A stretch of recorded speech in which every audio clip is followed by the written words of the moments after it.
On nature, there are laws and there are intervals that appear and disappear in fixed order. And this phenomenon, as though a tree grows or an ocean waves,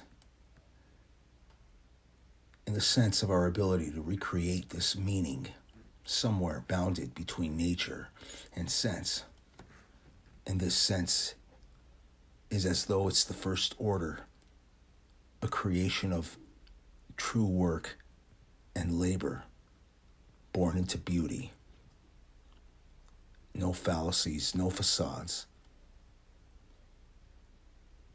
This is the universal order and modality of a perfect world.